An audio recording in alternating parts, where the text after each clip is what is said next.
Hello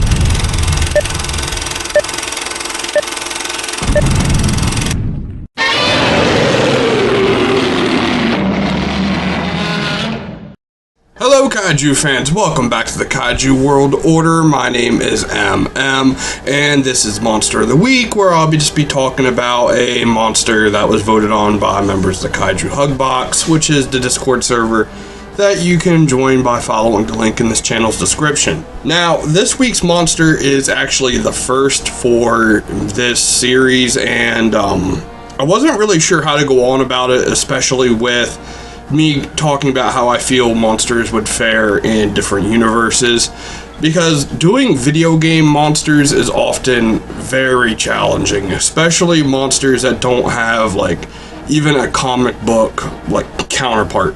For example, it's kind of like using an argument, oh, hey, say Godzilla versus anybody, but you can't use anything from the movies, you can only use the Pipeworks games. Yeah, the games have Looney Tunes physics, and it's really hard to like really balance, alright, how powerful is this thing compared to what's just being done for the sake of the video game. Gigabash also has the same quote-unquote problem. It's not really an issue, it's just the nature of video games versus other mediums. But anyway, today's, or really this week's monster is Robo 47, who is also my favorite character from the old, I believe, 2002 video game War of the Monsters. Now, if you never played War of the Monsters, this is a beat-em-up video game that happens to have giant monsters, multiple maps that are fully destructible. You have destruction mechanics that are just out of this world. Even for over 20 years ago, the gameplay, I will still say, is the best giant monster video game that was ever made, hands down. You have buildings that fall over onto their side, you have explosive trucks, you can pick up rubble, you can pick up cars, you can throw shit. It's just a really fun game. Unfortunately, the story is where the game does suffer, and we'll get into that here in a little bit. But War of the Monsters uses the same game engine as Twisted Metal Black, so if you did like those old vehicular car combat games, you will also like War of the Monsters. Now, the story for War of the Monsters is very simple. There was an alien invasion, the Earth won, they crashed the UFOs. The UFOs spread an alien radiation or toxin or energy that began to create monsters around the world. You had a giant ape form, mad scientists gave some to a praying mantis for some reason, and then in a US base, a UFO crashed, nobody was around it, and the energy leaked into a nearby warehouse, and Robo 47 woke up. The energy gave the machine sentience, and that was it. Now, you only get to see the origins of these characters after you defeat the final boss of the game, Cerebulon. But they really don't factor towards the actual story, and the story mode is all the same throughout every character. So no matter who you win or who you pick, your ending is just going to show what your character was or how it came to be. In the actual story, the adventure, there are 3 Robo 47s. The first you fight in the Las Vegas map, which is, I believe, was like called Gambler's Gulch or something like that. And it was after you fought that series' Togara, you would have to fight Robo 47 and defeat it. And once you defeat it, you'd move on to level 3. And then later on in the game, you will end up facing 2 more Robo 47s in another like big San Francisco map.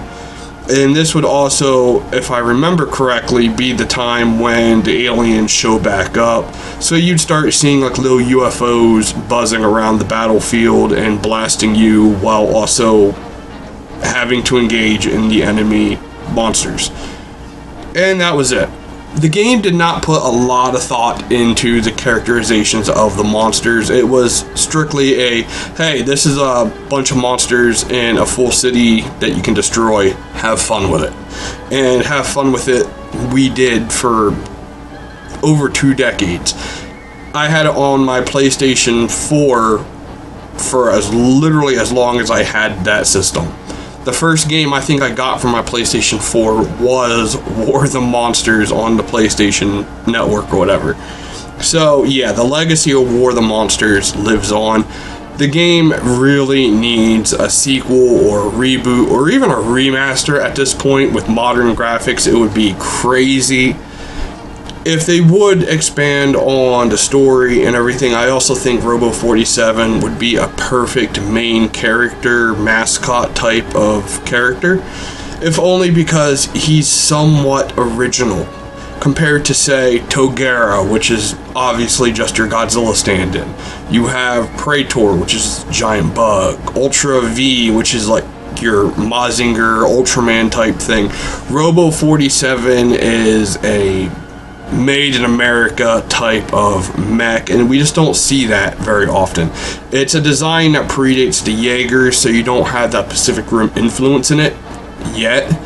Now, I'm sure if they would do a new series or a new game or whatever, we'd probably see a Jaeger skinned Robo 47, possibly based on Gypsy Danger.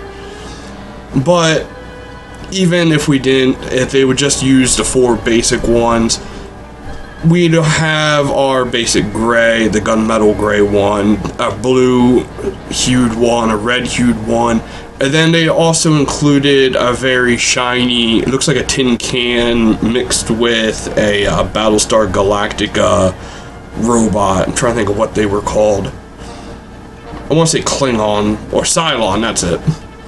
But yeah, if not even for any other future designs, Robo 47 is just a cool looking mech.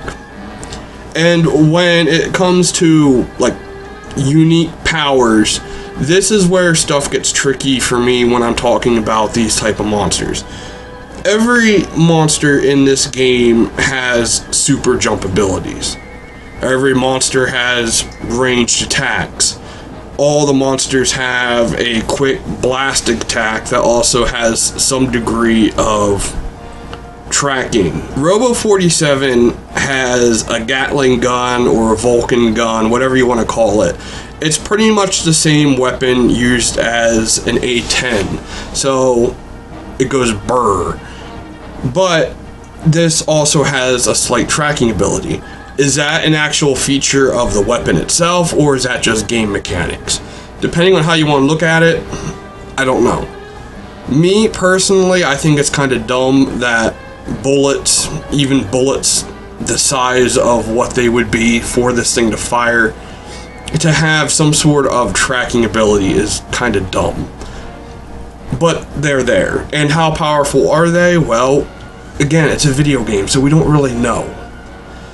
The same thing goes for Robo 47's mini nuke that he fires from his back. How many of these does he actually have in possession? Because the game mechanics, we only ever see him with one at a time, but it always like recycles through. If we would take him out of the video game, put him in a comic or a movie or a TV show, how many would he actually have? Probably just one. And I doubt it's an actual nuclear attack, if only because it doesn't destroy everything in the city. More than likely, it would be comparable to a Moab, a mother of all bombs. And they're definitely not the strength of a nuke, but they are the most powerful non-nuclear weapon in the arsenal today.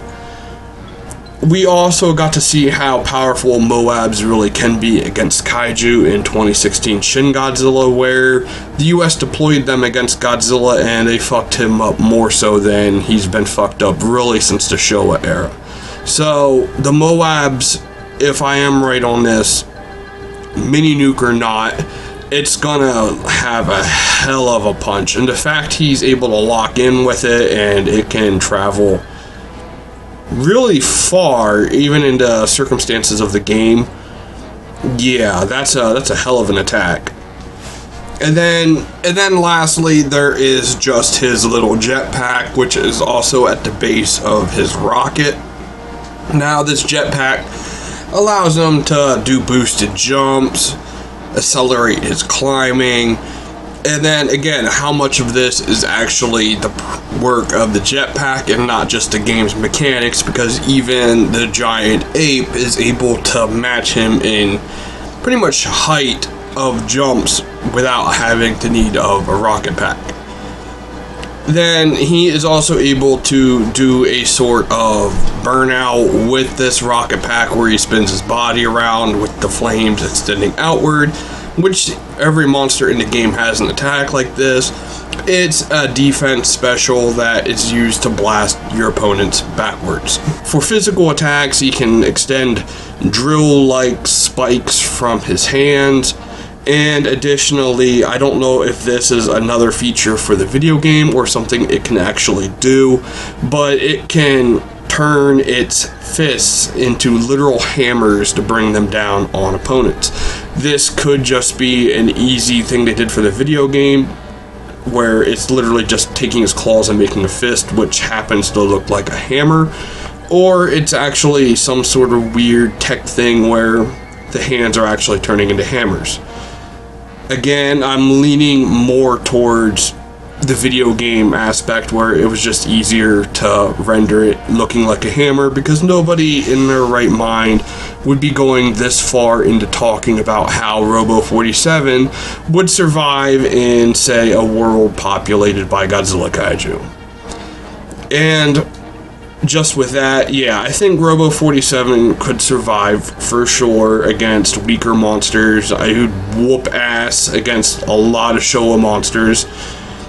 How he would fare against bigger things like Godzilla, depending on which variant, or like a stereotypical Heisei monster like Space Godzilla or Destroya, I really don't know.